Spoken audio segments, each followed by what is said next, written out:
မင်္ဂလာပါရှင် Breaking Bahamas News သတင်းဌာနကနေပြီးတော့ဒီဇင်ဘာလ31ရက်နေ့မနက်ပိုင်းသတင်းများကိုတင်ဆက်ပေးပါတော့မယ်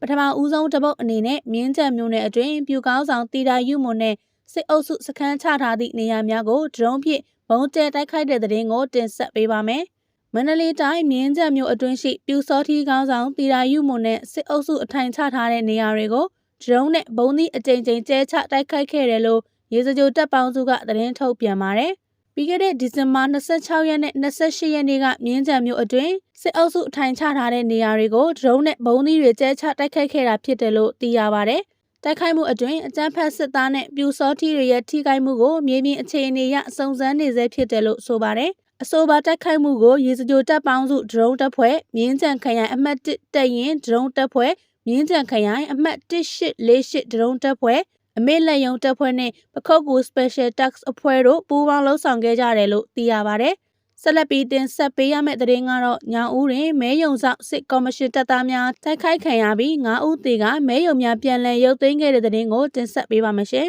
။မန္တလေးတိုင်းညောင်ဦးမြို့နယ်အတွင်းကကျေးရွာတွေမှာမဲယုံဆောင်မှုတပ်ဆွဲထားတဲ့စစ်ကော်မရှင်တပ်သားတွေကိုပြည်သူ့ဒီမိုကရက်တစ်တပ်တော် PDA နဲ့မဟာမိတ်ပူးပေါင်းတပ်တွေကဝင်ရောက်တိုက်ခိုက်ခဲ့ရာစစ်တပ်ဘက်ကတေဆုံးထိခိုက်မှုတွေရှိခဲ့ပြီးမဲယုံတွေကိုပါပြန်လည်ရုပ်သိမ်းသွားခဲ့ရတယ်လို့ PDA တပ်ဖွဲ့ကသတင်းထုတ်ပြန်ပါတယ်။ပြီးခဲ့တဲ့ဒီဇင်ဘာလ29ရက်ညနေ6နာရီခွဲခန့်အချိန်မှာညာဦးမြို့နယ်နဗလင်ကျေးရွာနဲ့ကန်ဆောင်ကျေးရွာတို့မှာမဲယုံဆောင်ရန်တပ်ဆွဲထားတဲ့စစ်ကော်မရှင်တပ်ကိုတော်လှန်ရေးတပ်တွေကဝင်ရောက်တိုက်ခတ်ခဲ့တာဖြစ်ပါတယ်။တိုက်ခိုက်မှုအတွင်းစစ်တပ်ဘက်က9ယောက်ခန့်သေဆုံးပြီး10ယောက်ခန့်ထိခိုက်ဒဏ်ရာရခဲ့တာကြောင့်ဒီဇင်ဘာလ28ရက်နေ့မနက်ပိုင်းမှာအဆိုပါကျေးရွာတွေကမဲယုံတွေကိုစစ်တပ်ကပြန်လည်ရုပ်သိမ်းသွားခဲ့တယ်လို့ထုတ်ပြန်ချက်မှာဖော်ပြထားပါတယ်။တဆုံးတွေကတော့မျက်မြင်တော့မဟုတ်ဘူးဗျ။နီးစပ်ရာသတင်းရတာပါ။မဲယုံတွေကတော့ပြန်သိမ်းသွားတယ်မကျင်းပဖြစ်လိုက်ဘူး။အခုကတော့အနီးတစ်ဝိုက်ကိုစစ်ကြောင်းထိုးရှင်းမှုတော့ပြည်နေတာမျိုးလုပ်နေပါတယ်လို့ PDA တပ်ဖွဲ့တာဝန်ရှိသူကမောင်းကိုပြောပါတယ်။ဒါအပြင်နဗလင်ကျေးရွာနဲ့ကန်ဆောင်ကျေးရွာအနီးနားကကျေးရွာတွေဖြစ်တဲ့ပြုံရွာညောင်မင်ကန်ရွာနဲ့ရွှေလိုင်းကျေးရွာတွေကမဲယုံတွေကိုလည်းစစ်အုပ်စုက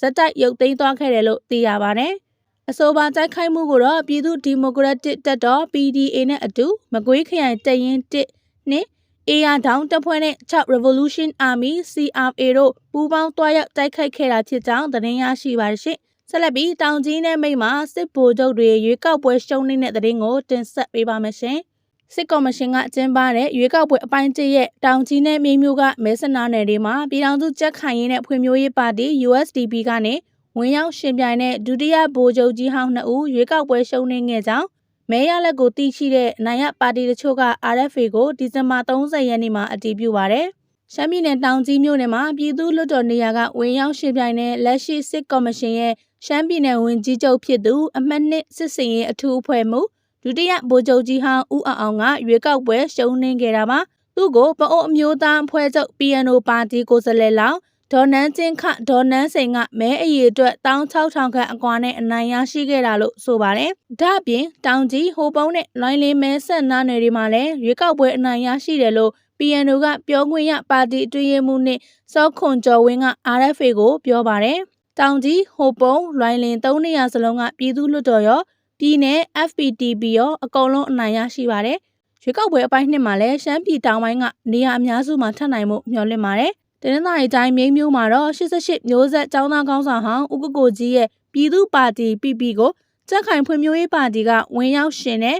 စစ်ရာထူးခန့်ချုပ်ဒုတိယဗိုလ်ချုပ်ကြီးဟောင်းဦးလင်းအောင်ရှုံးနေခဲ့ပါတယ်။မဲနိုင်ရတာနဲ့ပတ်သက်လို့ USDP ပါတီဘက်ကကန့်ကွက်တိုင်ကြားထားတယ်လို့လည်းဆိုပါတယ်။မြိတ်မြို့နယ်ပတောင်းကျေးရွာအုပ်စုရဲ့မဲယုံမှာပြည်သူ2ဦးမဲလာထဲချိန်မဲယုံအမှတ်စစ်ဆေးသူက PP ပါတီကိုမဲထက်ရန်ညွှန်ပြခဲ့တာဆိုပြီး USDP ဘက်ကကန့်ကွက်ခဲ့တာပါ။ဒါပေမဲ့အဲ့ဒီကန့်ကွက်မှုကိုဖြေရှင်းလို့ရကြောင်းပြည်သူ့ပါတီ PP အတွင်းရေးမှူးဦးကျော်ထွေးကိုမာကီက RFA ကိုပြောပါတယ်။ရွေးကောက်ပွဲအပိုင်း1မှာမိမတနေရာပဲနိုင်တယ်။ကျန်တဲ့နေရာတွေမှာတော့ရှုံးတာမှာဒုတိယတောင်နေတယ်။တတိယများတယ်။မြိတ်မှာနိုင်တဲ့ဟာလဲကန့်ကွက်ခံထားရတယ်။ဒါပေမဲ့ဖြေရှင်းလို့ရပါတယ်။ရွေးကောက်ပွဲရှုံးနေခဲ့တဲ့ဒုတိယဗိုလ်ချုပ်ကြီးဟောင်းဦးလင်းအောင်ဟာ2025ခုနှစ်စက်တင်ဘာလအထိစစ်ကော်မရှင်တပ်ရဲ့စစ်ရာထူးခန့်ချုပ်အဖြစ်တာဝန်ယူထားသူဖြစ်ပြီးရွေးကောက်ပွဲနည်းမှာ USDP ပါတီကိုယူနီဖောင်းချုပ်ဝင်ပြိုင်မှုစစ်လွတ်ခံရသူဖြစ်ပါတယ်။ရွေးကောက်ပွဲအပိုင်း1ကိုဒီဇင်ဘာလ28ရက်နေ့ကမြို့နယ်ပေါင်း102မြို့နယ်မှာကျင်းပခဲ့ပြီး နေပြည်တော်မှာနေအားလုံးအနိုင်ရခဲ့သလိုနိုင်ငံတော်ဝန်မှလည်း80%အထိအနိုင်ရကြောင်း USCP ပါတီက